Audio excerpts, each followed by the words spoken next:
Hello, everyone. Welcome to the July edition of Water Data Forum. I'm Max Herzog with Cleveland Water Alliance, and we will be getting started in just a moment. We're going to give folks just a couple more minutes to join before kicking off with today's presentations. Thank you for joining us today.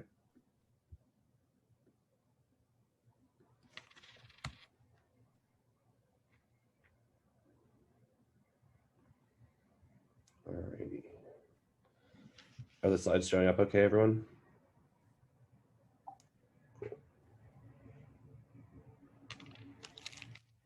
Yes.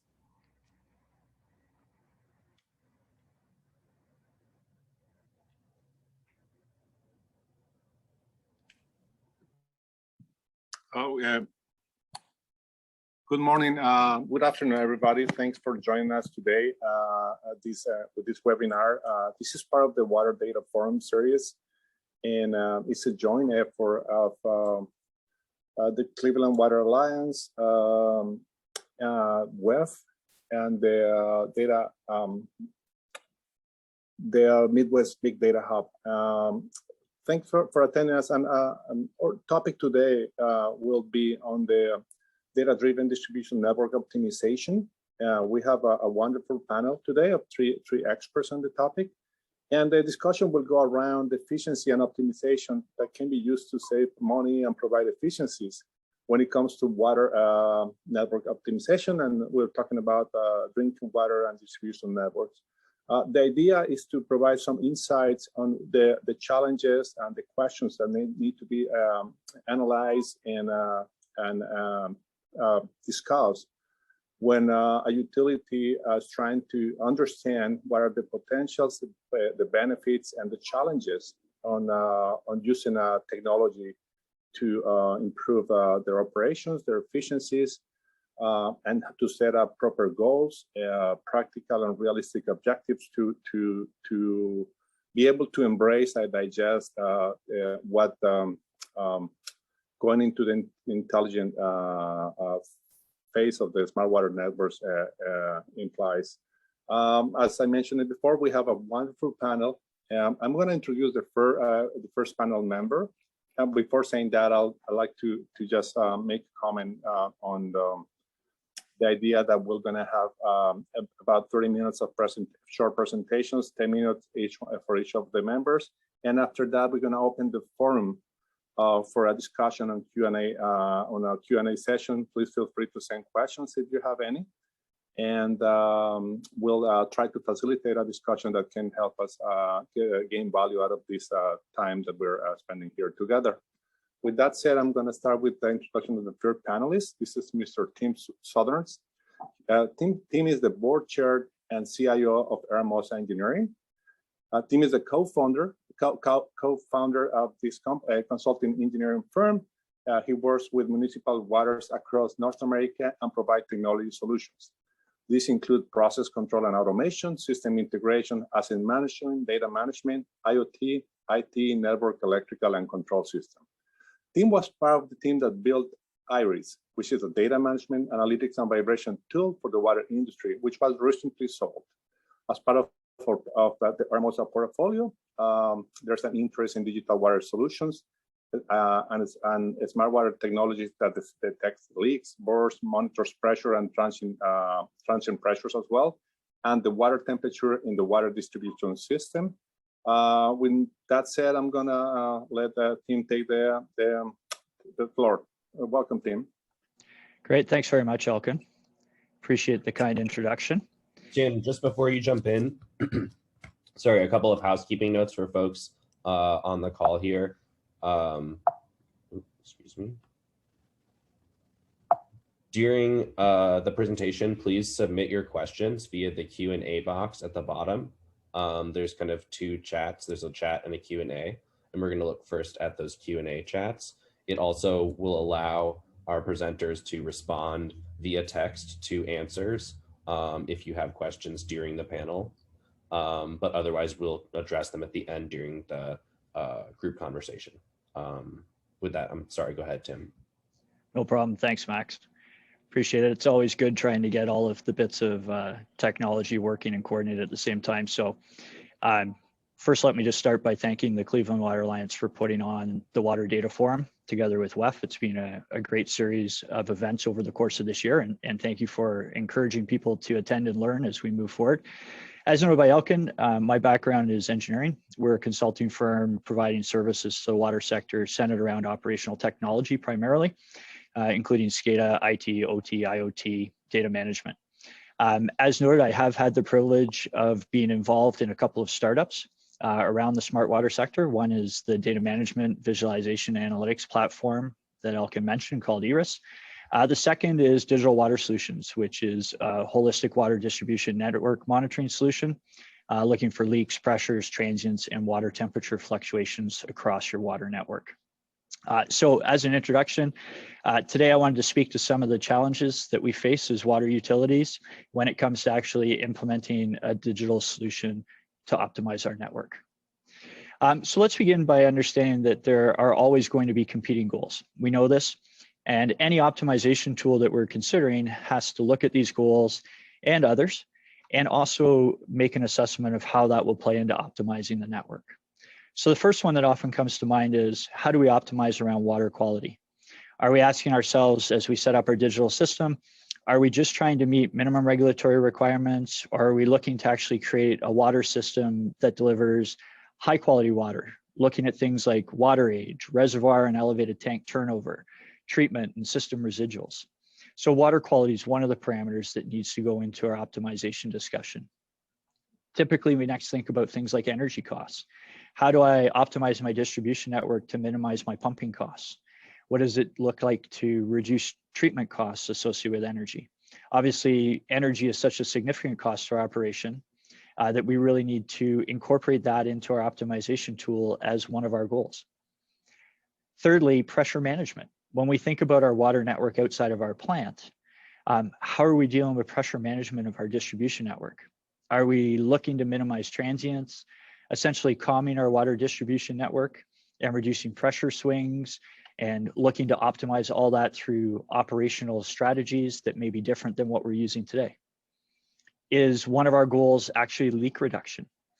Is it looking to reduce leaks, finding a way to minimize our losses in our aging infrastructure? You know, what might we need to consider in terms of pipe age information, material, soils, past break experience, and information about leaks that has not yet even surfaced? Another item we might consider is demand management.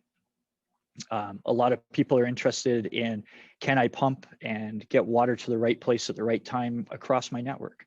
Some networks have multiple pressure zones, multiple districts into which they're pumping. What kind of algorithms am I going to use, and how do we feed the right information to those algorithms at the right time to address the swings, not only across our network, but based on time of day and the diurnal pattern we're used to? And then also, what about reduction of non-revenue water? You know, how do we actually address the question of reducing what doesn't get paid for? Sometimes it could be 40% of the water that we treat goes out into our distribution network and never makes it. And then finally, what about customer satisfaction? How does that get tied into an optimization system? How do we account for our customer satisfaction as we build out these systems? And then finally, we have to ask our question, who wins? Which of these competing interests gets weighted in what way as we look to optimize our system as we move forward? So with these goals in mind, I just want to, or at least bouncing around in our mind now, I like using the SWAN model for the digital twin and looking sort of at our current state of our system and where we want to be. So I like to think about it, you know, until recently, we did a lot of things through our automation systems, basic on-off control based on pressures and levels, typically driven by instrumentation that's located in our plants. You know, but now as IoT devices and other information becomes available, and as we can integrate data from across our utility, what else is at our disposal? Well, now we have powerful ways of addressing many factors simultaneously. Using data-driven models and AI and machine learning, we can actually learn from the results and drive better decisions as we move forward.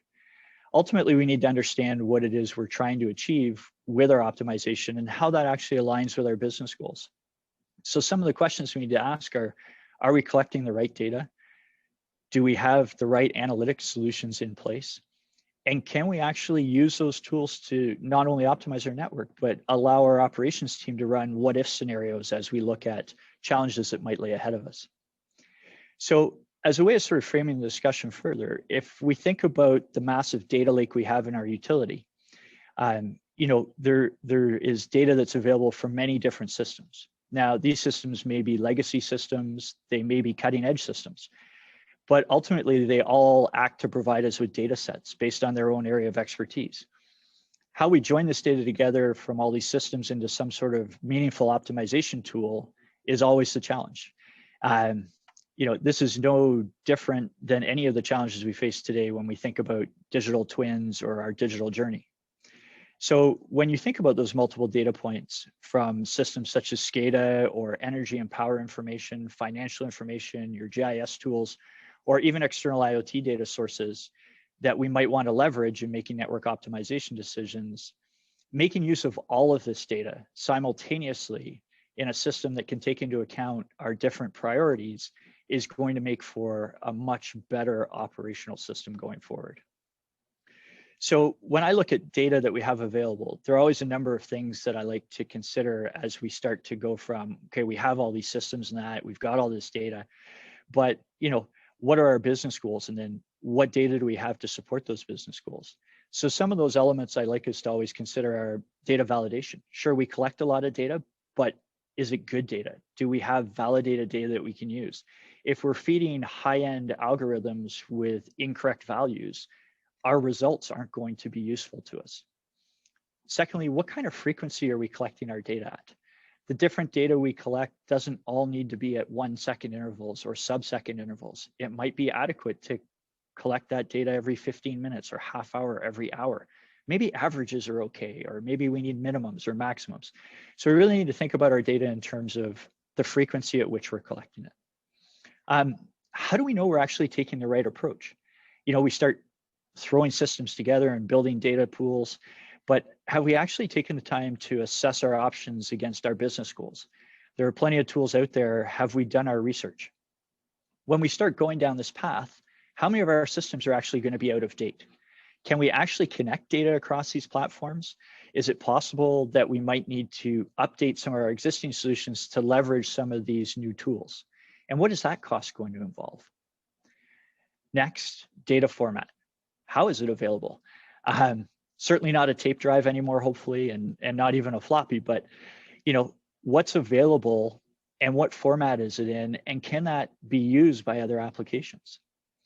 And one topic we always come back to is the security of our data and the passing of information between applications.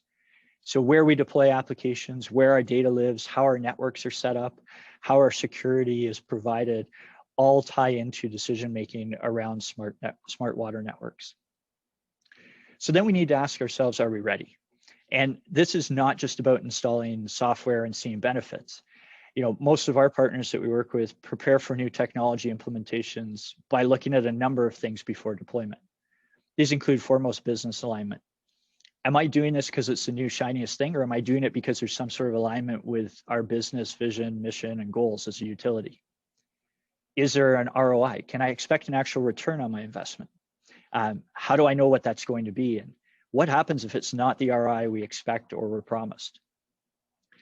Am I on a digital journey, or am I still in a paper world? If I'm on a digital journey, what's my plan? Does this fit into my plan? Is it lower on the list of priorities, higher on the list of priorities? Have we actually planned appropriately for our digital evolution? The data plan. We just talked about all the things you need to think about with your data and the applications that are producing the data that you're going to use in these high-end tools.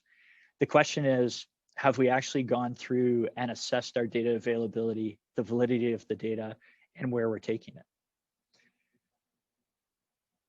What about our team? Do we have the right resources? Are we ready for this? So ultimately, at the end of the day, my message is there's lots to think about. There's a foundation to lay. But once we've got the foundation in place, there are a lot of amazing things we can do. So I'm really looking forward to the next two presentations that are going to build on this foundation and give you some more insights into what's available and possible for you today. Again, thanks very much. Thank you, Tim. thank you very much for the complete overview on what implications and what considerations are to be taken for smart water systems and distribution optimization on drinking water systems. Well, on this, I'm going to introduce our next panelist. This is Prabhu Chandrasekar. Prabhu is the North America practice leader for Stantec's digital transformation and smart utility services to water utilities. Prabhu enjoys problem solving and is passionate about developing transformational solutions to the challenges facing water industry. He helps water utilities with developing their digital and smart utility strategies and implementation roadmap. For the people that are familiar with the sector, Prabhu is a very well-known face. And with that said, I'll welcome Prabhu. Thank you, Prabhu, for being here. Thank you, Yelkin. Thanks, WEF and Cleveland Water Alliance for inviting me to this exciting conversation. Thanks, Tim, for setting up the stage about what someone needs to be thinking about, what questions should we be asking about. A little bit background about, I work for Stantec. I lead the digital transformation practice. My background, though, is engineering. I used to do a lot of design work, modeling work, optimization, program management in the last 15 years of my life. So my perspectives are always about how can we solve the issues that we have been facing with the help of any advanced technology solutions or any different business models that we can employ for the water industry. That said, let me go in here. Okay. Tim was talking about network optimization, right? When we think about network optimization, he also discussed several issues related to competing priorities and whatnot. So what you see here is nothing new, right? Everybody's aware of this. The layered architecture from all your physical layers at the bottom all the way to the top, the fifth layer, which is where we make decisions. The way we are doing business decisions are siloed simply because we do have different systems in place doing different things. But as Tim was explaining, as people start to realize that network optimization doesn't have to be about just one item or one element of the water distribution network. It can be made to work to solve several different, probably competing priorities, but at least look from that perspective of how can we leverage the solutions that are being out there in the market space to address several of these competing priorities. Would there be a sweet spot? And it goes back to what Tim was saying earlier about business alignment and coming up with some planning and strategies before we start deploying these technology solutions. So it's always to think about, it's a multi-pronged strategy to address the network optimization as a whole. It will definitely have other associated outcomes. We also need to think about not just how can we leverage existing data, but if we want to make new decisions and or have new different models in terms of how we approach the decision making, we probably ought to think about new data, right? So as I was saying before, it's a combination of coordinated strategies to deliver multiple outcomes. It can be about reducing the number of interruptions to the service as a customer service, reducing leakage, improving your resiliency and asset reliability. Calming the networks was one thing that Tim talked about earlier. In addition to all these different things, network optimization can be looked at as one holistic strategy as opposed to just focus on one element of network optimization, just to focus on leakage or just to focus on net interruptions.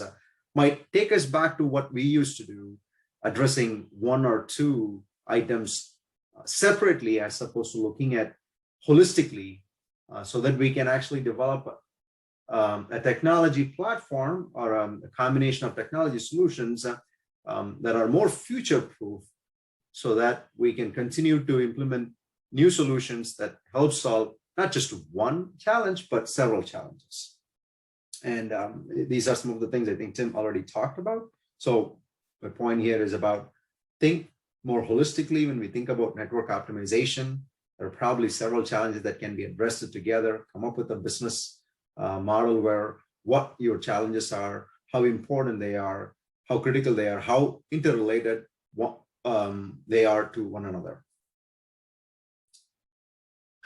Today, I do want to talk about some of the case studies that Stantec has done to support some of our clients from a network optimization. The common theme here is how can we proactively address the water network risks before they progress to failure? It's about reducing leakage and reducing supply interruptions, providing better customer service, and improving the customer experience for the customers we serve, and also gain probably additional data or collect additional data that can be used to make other business decisions in terms of capital investments and the decisions related to capital investments better.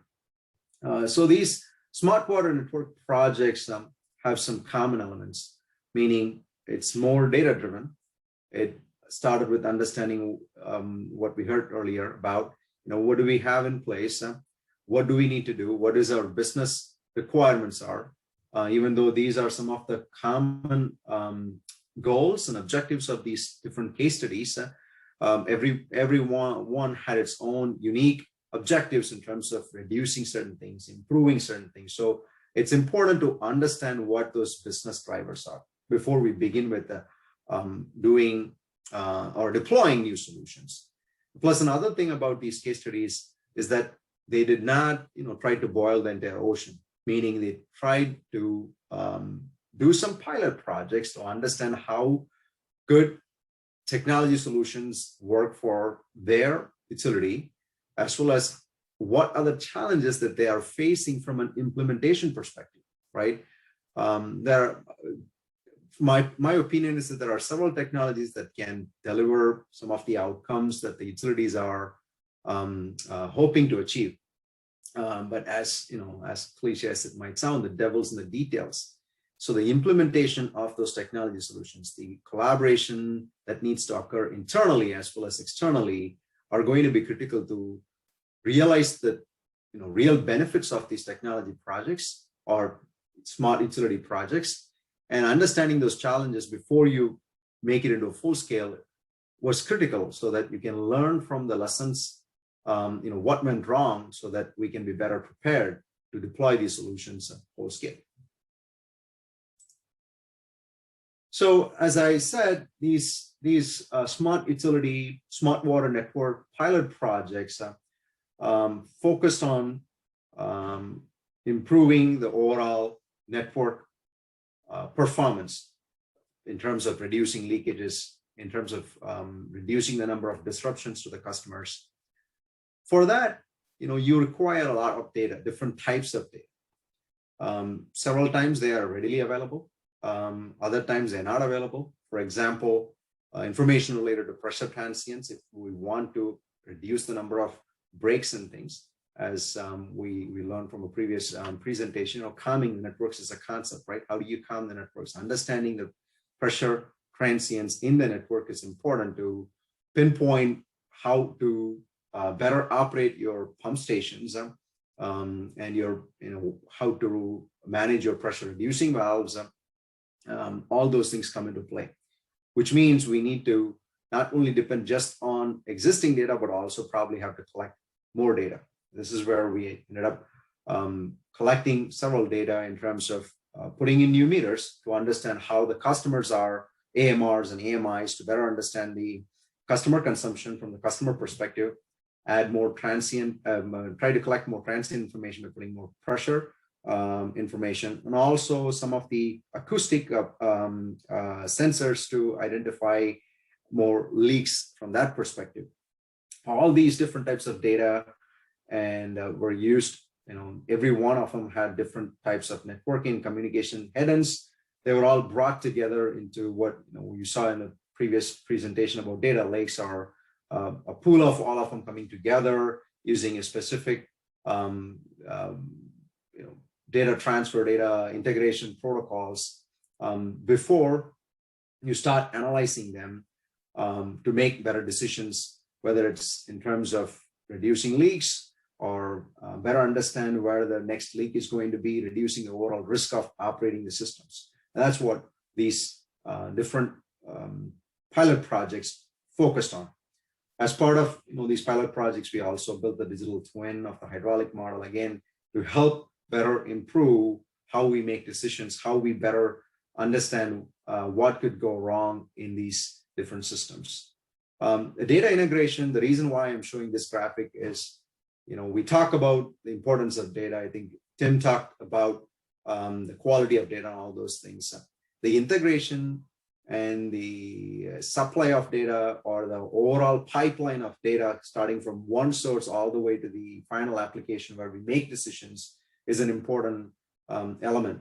And it varies for various vendors, what type of data do they have, also what type of data you have already in place. You may have GIS systems in place. How standardized asset information is between two systems that come into play when we try to integrate these things. So focusing on data integration, understanding what needs to be standardized, understanding what you have in place, so that before you even buy a platform, you in terms of data cleaning and data preparation, needs to be well thought out, and who's going to supply what information needs to be well thought out before we deploy these smart water network solutions. And after we did all those things, there were definitely a lot of lessons learned throughout this project. One of the reasons why we went with this whole data lake and integrated platform is to bring in different data, data logger, flow information, as well as your acoustic information. For example, here, the advanced incidents management system was used to pinpoint exactly where the potential breaks were occurring, or the breaks were occurring, and which helped resolve some of the break management in a quicker, faster manner, both save the time, better improve the customer service and the customer experience, as well as reducing the service interruptions. Same with network performance analytics, depending on which area that somebody wanted to analyze. These optimization solutions, more integrated analytics solutions, was able to analyze a lot, with the help of some digital twins in the back. Finally, I wanted to say, as Tim was mentioning in his presentation also, is that smart utility initiatives are not just a technology project. It is a multi-pronged effort. We need to think about change management. We need to think about where we are getting data, talking to all the people involved in providing the data to make sure that they understand what needs to be provided to the final platform where we are integrating all these things. The point here is it's more holistic. It's not just a one-off technology project. It requires a lot more coordination between systems and people working on these projects. Thank you. Oh, thank you, Prabhu, and it was a great presentation, and hopefully that's to the topic in a way that help us to understand and relate or see or individual situations to the technology and to the challenges that we may need to solve. I'll move to the next panelist. Our next panelist is our next panelist is Mr. Pablo Calabro. Pablo is the CEO of GoAqua Inc., the U.S. subsidiary of the Spain-based smart water company that is transforming utilities into more intelligent, more proactive, and more resilient organizations. He graduated in civil and environmental engineering from the University of Valencia and UC Berkeley.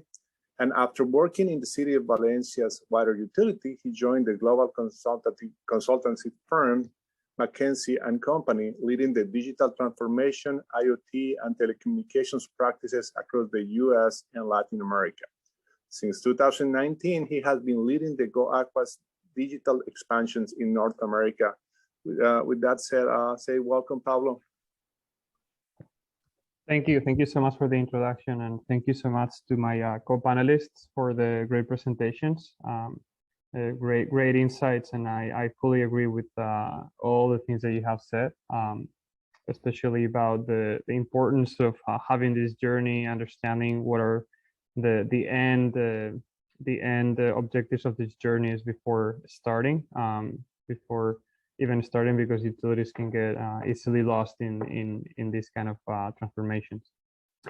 So today I'm bringing a little bit of different presentations. What I'm bringing today, it's specifically a case study of our oldest client, the city of Valencia, Spain, and I'll show you a little bit of how they're using all these digital tools and all these digital platforms that we've been talking about today, more from the functional way, and what are the benefits that they are getting out of this. Before that, if you allow me, I'll introduce ourselves as a company in one page. So basically, as my co-panelists pointed out, there's many challenges that are happening to today's utility industry. We are seeing in many different places around the world that utilities are suffering because basically they're having a lot of pressure from more and more regulations. It's hard to keep up with aging infrastructure and keep up with rates, and that's happening everywhere in the world, including the United States. It's hard to balance between capital investment and O&M, and at the end, they're facing different risks. And one of them, for example, is the aging not only infrastructure but also of the utilities workforce that are retiring all over again, and that's posing a lot of risks. So as a utility, GoIY is a software and analytics company that was born from an actual utility operations based in Valencia, Spain, that provides water and sanitation to about 7 million people in Europe. And we were actually born from the IT department of this utility, and later on decided to spin off to provide the solutions and architecture that we had created for ourselves to other utilities worldwide. And today we are providing these solutions to many utilities across the world, like you're seeing in the map in this page. So what we are doing basically, and this is to explain a little bit more and from a different angle, what my colleagues just said before, it's at the end the concept of digital utility. When we talk to utilities, we bring this concept of, okay, what is a digital utility really? No, because at the end, when you talk to utilities, they ask you, okay, but a smart utility, really? We have smart people, no? That happens all the time, obviously. But how do you make these very smart people actually leverage the data, leverage the information in a way so that they can make better decisions, right? So that's the key point. So for us, utilities, we find that utilities already have many different tools and technologies that they have already invested in, that they are very good in doing what they do. They're helping them solve key problems in the utility. But at the end, when we look at that, they're solving problems in an isolated way. They're solving the problems that they are made to be solving, but they don't allow the utility operator, the utility management to have this integrated view of what's going on in the entire utility so that they can make better decisions in a unique way. So that's the concept that we are bringing here of basically, okay, you already have a GIS, you already have a SCADA, you already have AMI maybe, but how can you actually integrate all these in a single data model, providing the right QA, QC to all these data points that are coming in so that you can do descriptive, predictive analytics and make better decisions in real time out of all these data points, right? That's a little bit of what we are helping utilities do, and a little bit what you'll see in the example that I'm going to show you how they're using this data. So I'll jump into the example. This is the city of Valencia. If you haven't been there, I highly recommend you to visit when flights are all open again. It's the third largest city in the country of Spain, providing water and sanitation to about 1.5 million citizens. And this is actually our oldest client, and where we have deployed all of the solutions that we have, and they're actually using them to constantly improve their performance of the system. What's unique about this city is that it was the first European city that had 100% AMI implemented in the entire city in 2009 already, with about almost 1 million smart meters. That was very early on, and because of that, they started having an explosion of data coming in that at some point was about to be unmanageable. So that's why they started basically implementing all of these new ways of working, of these new ways of integrating different data sources, from SCADAs, from data, from smart meters, from the GIS, from their work order system, from their LIMS management, etc., etc. And it was one of the first operating digital twins worldwide that we helped them build back in 2012 approximately, that they're using to make real-time decisions with all this data, with predictive analytics, with hydraulic modeling, and so on.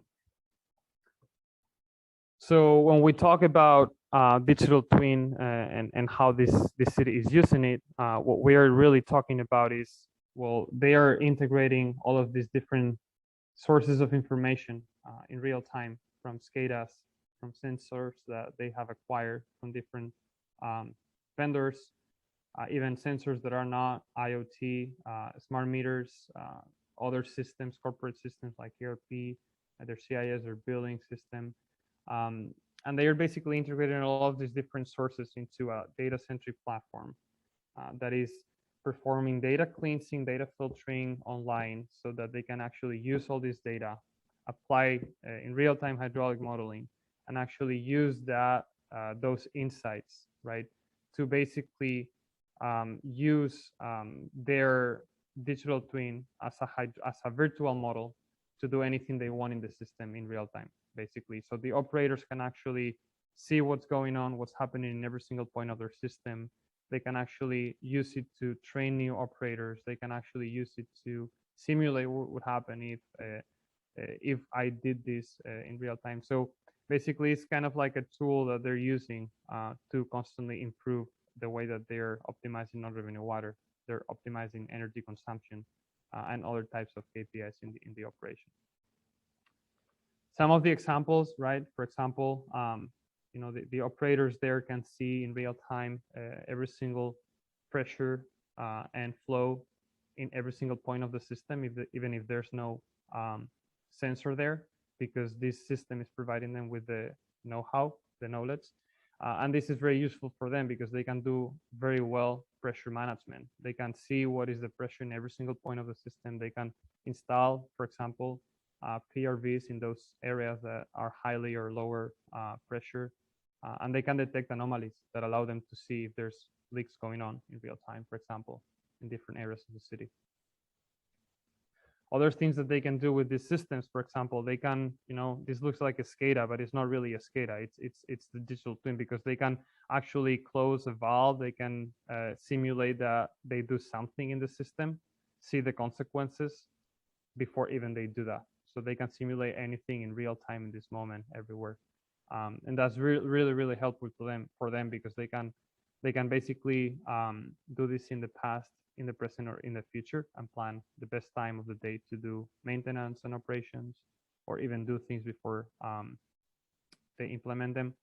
They can simulate what is the effect of doing certain things on the pressure in every single point of the system. So for example, they can see, you know, if I do this, I can see a higher pressure in this area, so I should probably not do that, or I should do that, but in a different way.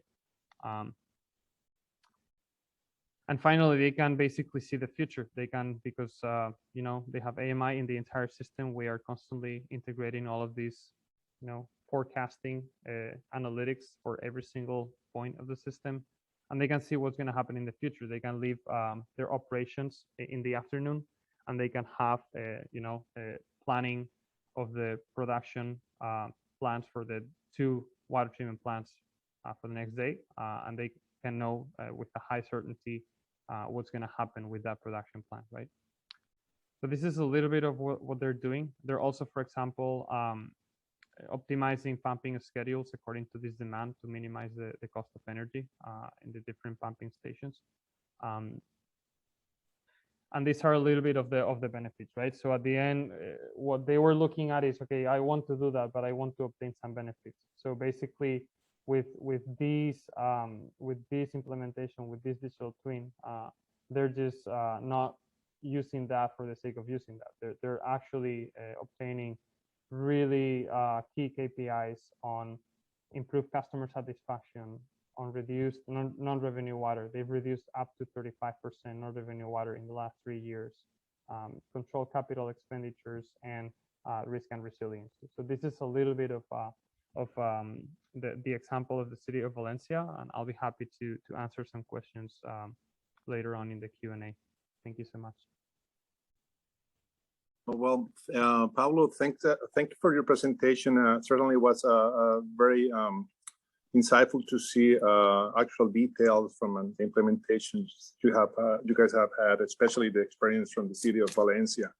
So we have about 15, 20, 18 minutes left for discussion. I remind the people attending this webinar that you guys can submit questions to the Q&A in the Q&A section of in the webinar, and we're going to try to go through some topics that have been discussed today. Before I start, I just want to mention that my name is Alvin Hernandez. I'm Director of Maintenance Services with DC Water, and I'm also the chair of the Intelligent Water Technologies Committee with WEF, and I'll be trying to facilitate this discussion among experts. With that said, I just want to put a question out there for all of you, and it's when you realize that that you want to look for efficiency and optimization to provide very value to your ratepayers and users, what is the first priority for getting started when you're trying to set up a water network optimization program?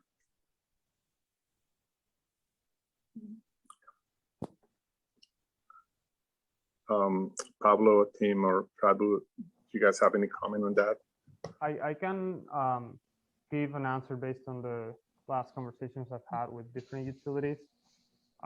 So one of the things that they ask very often is, well, okay, but like I have so many systems. How can I actually, start seeing all this data together? How can I actually start looking at all this data from the SCADA, working with my GIS, working with and they start mentioning different systems, right? And then the second question is, but how am I going to use that data to obtain efficiencies? How can I? So that's kind of the first questions that we typically see in different utilities the first time they approach this smart water approach, and that's something that we typically help them figure out, because they're not with other examples, right? It's not clear what they can get at the beginning. So it's very important to start thinking very well, very thoroughly of what am I going to get at the beginning, instead of just getting in this journey without this end point. Yeah. All right, thank you, Pablo. And another question to all the panelists is, how do you calculate the return on investment on a potentially large investment? So if I'm doing exploration, you can justify exploring as long as it's small amounts of money. But when you're talking about big amounts and a large investment, how do you calculate that return of investment to make sure you're making a responsible decision?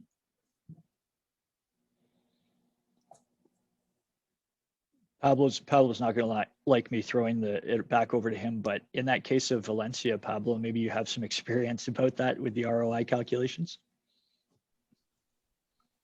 Yeah, so I was showing the last page where you could see the key KPIs, but in this case, honestly, the biggest factor for the ROI was the amount of non-revenue water saved, which basically saved the city at the desalination plant, right? So that was making the case for the transformation already. They found a lot of water in their own pipes, so that was big. And they were, it really depends on the utility. You need to see what is your priority. Like you need to look at all the priorities, all the different factors, and if you have a 95% hydraulic efficiency, then ROI is not going to come from not running water, maybe from energy savings, maybe from, improving your resiliency or capital planning. You need to study all the different factors. I think Prabhu had a really good slide where he had all the different dimensions where savings or increased revenues can come from. So that's something you need to look at very carefully. If I may add one to that one, it goes back to where you draw the boundary, Elkin.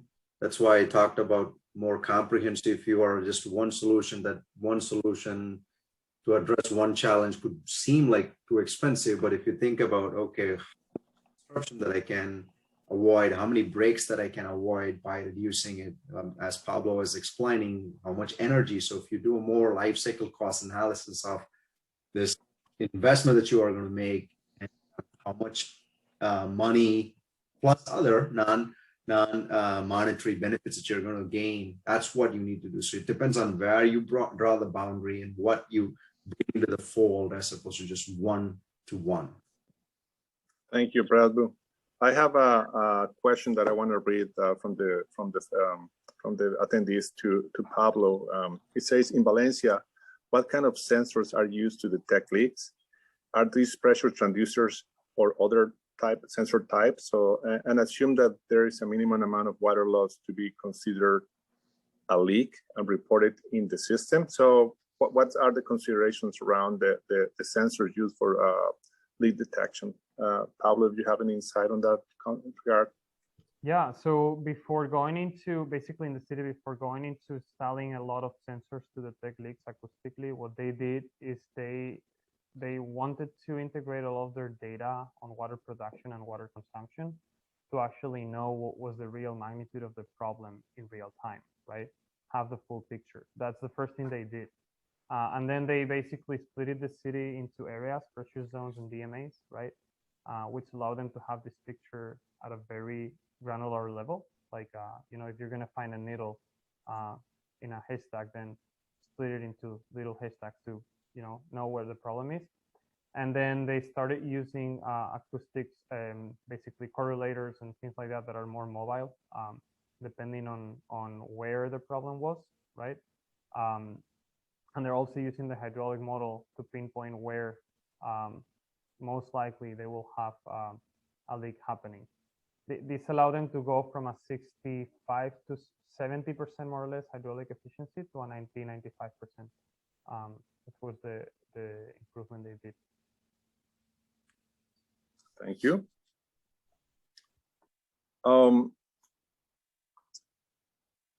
So another question that we have here is, what are some of the challenges or lessons, additional challenges or lessons learned with implementing smart water projects? So any learned lesson that you think is worth sharing for people that are exploring the topic?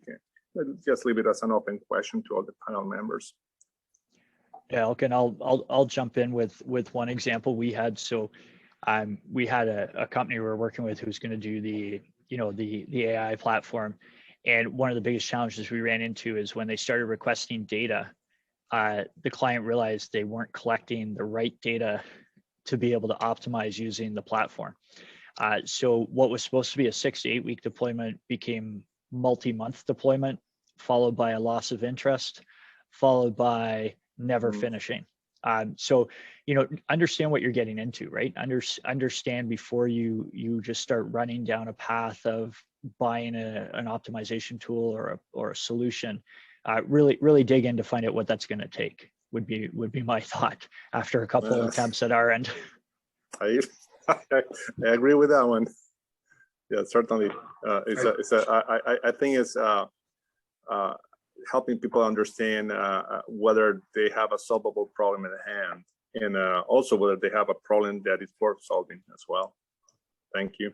Any comment around that question? Yeah, I would add one more thing, Tim. I completely agree with you. It's setting expectations.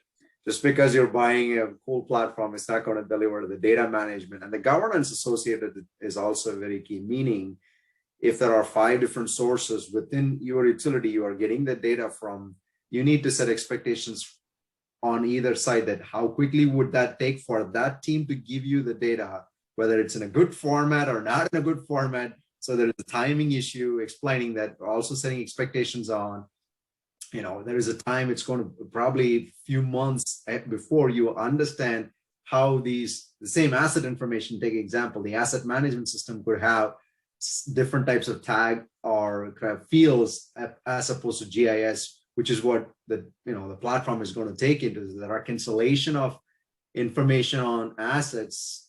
Again, that's a big issue. So the governance aspects of who's going to be doing what, the governance elements related to the quality of data coming in. It sometimes also, what interfaces we're going to be using to connecting one data source with another source, right? For example, in our pilot, we had different vendors providing different information. Everybody had their own cloud interface. If somebody changes the interface or something, now the platform integrator will not be able to read the data that they used to read now. So all these things, it may not seem like a big issue at the front end, but these things need to be resolved. Otherwise, as you said, 6 weeks can become a year and people will start to lose interest and leadership will question, like, I haven't seen anything from it yet. So that's an important thing. So I would try to maybe expand the questioning. We have the opportunity to have somebody like Pablo, who is coming from a different region, country, that had a natural challenge with, I believe, if I'm right, that optimizing water was not really an option, and not doing it was not an option for certain areas of Spain, and there's other countries in the same situation. So when you translate that to the U.S. and depending on the region, it sounds in general that especially in some regions more than others, that the U.S. is slow in the adoption of this type of optimization. So assuming that is right, what would the magic, if there was a couple of 2 or 3 issues that we need to tackle and communicate to the utilities and make sure they are addressed, what are those things that could help us to speed up the adoption of smart water and an optimization of the way we handle water distribution? So I would say first, I don't think the US is behind other regions. It depends on the utility. We're working with utilities like Houston, for example, that is really advanced in the adoption of these new technologies. So we find all types of utilities depending on, and one of the things that I do really believe that could help some utilities to speed up this process.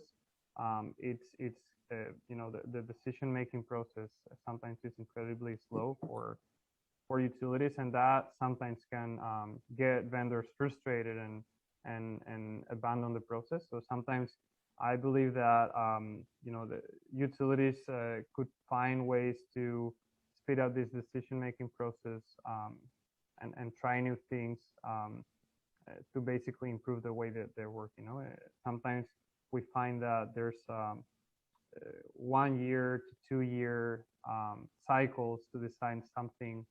When you look at other private sector companies, that could take 3 to 4 months, right? So that's something that one of the reasons why sometimes it's really slow to adopt new technologies, I would say. Thank you. That's a very interesting insight.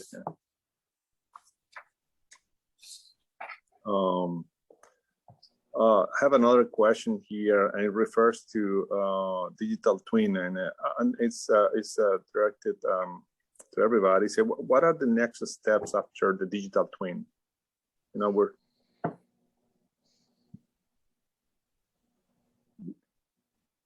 Pablo, you have any thought on that one? Yeah. So we see that as a phased approach, and that's really important. If you look at this very advanced use case that I showed, and you are a utility that basically have a few tools and didn't even install, for example, AMI yet, it's something that you need to look at as a phased approach, right? You need to start by integrating your key data sources, right? Thinking about the key operational efficiency you're gonna get there, and then start implementing a little bit more of analytics and integrating a little bit more data sources If you look at this goal as something that you want to make at once, it's going to be a really, really big step, and it's going to basically demotivate many people in the organization. Thank you, Pablo. And I have another question this is a question from the attendees. It says, what are the top 2 AI applications for optimization?